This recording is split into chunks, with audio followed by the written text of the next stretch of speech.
Johnny came home, but he never came home from the war. Johnny came home, but he never came home from the war. Johnny came home and he brought the war with him, a plot so thick it became a prison. Johnny came home, but he never came home from the war. But Johnny, it's just not time to leave your post. Johnny, it's just not time to leave your post. Johnny, it's just not time to leave, not when your brothers need you the most.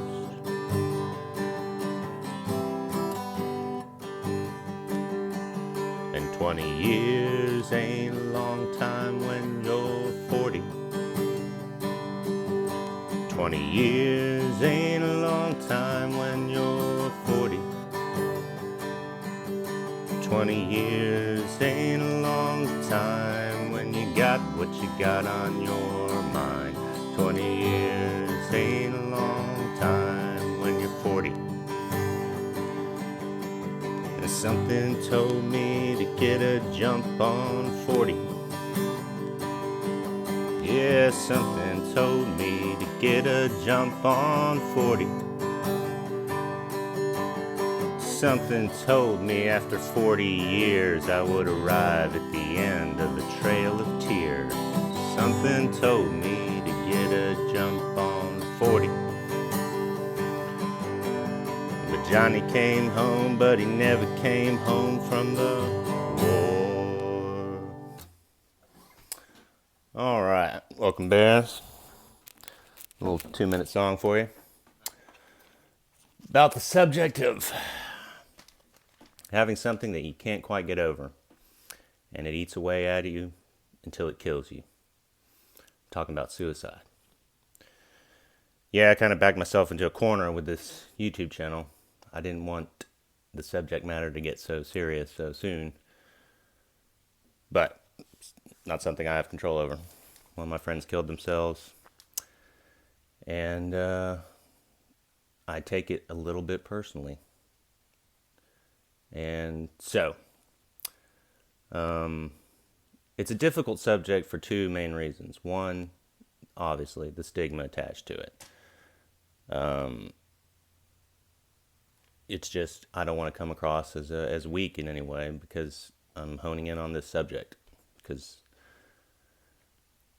yeah, there's just a lot of weakness attached to the expression of it, that just talking about it.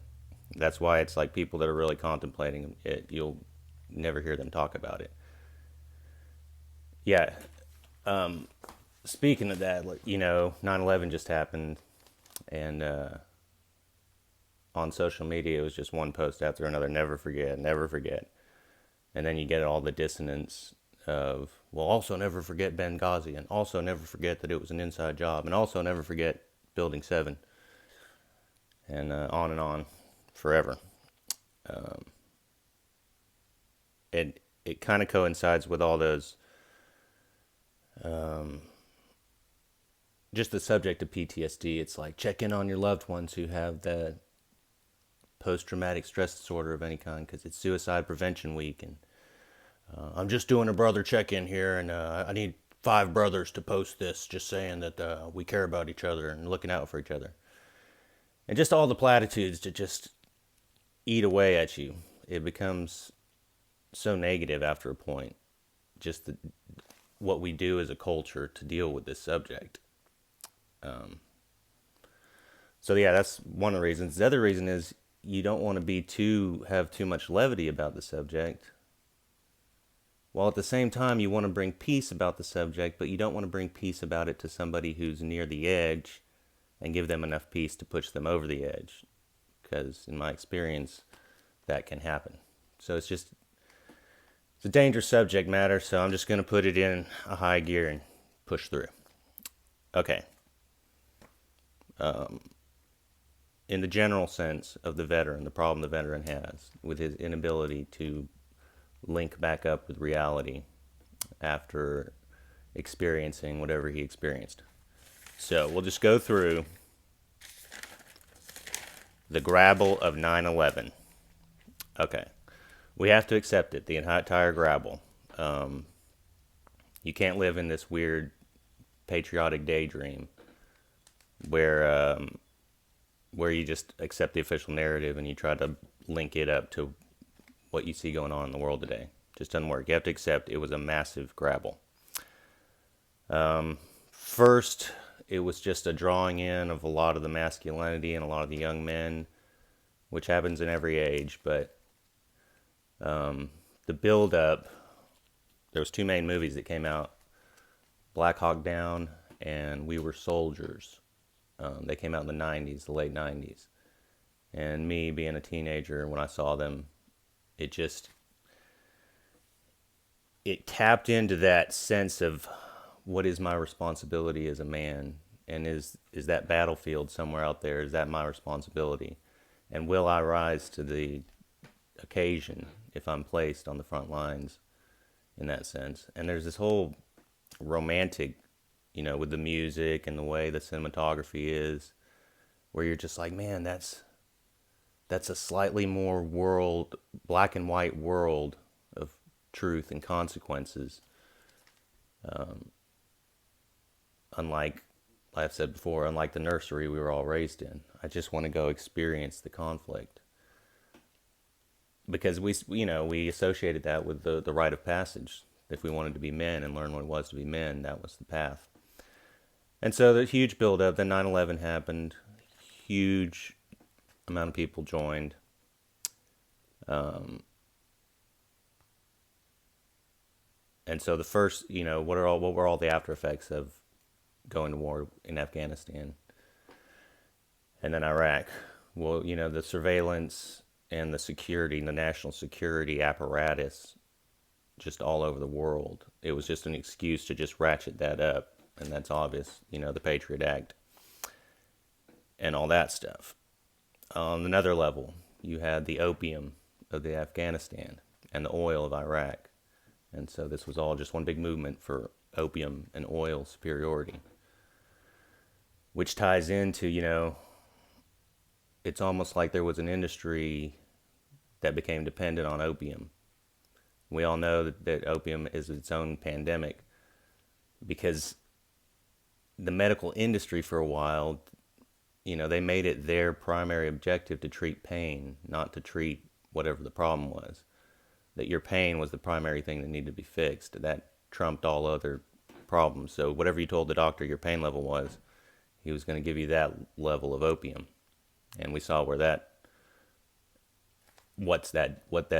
method of medical care has done to the West.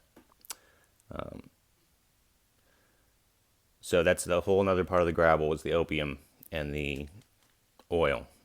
And we have to accept that. It's just purely corporate. The lies about weapons of mass destruction, the lies about this boogeyman of the Taliban that was a complete CIA creation. These are just, I don't know, meant to cause schizophrenia because it's not hidden in plain sight. These are all just things residing in plain sight whenever you go experience it. Another thing, the contracts.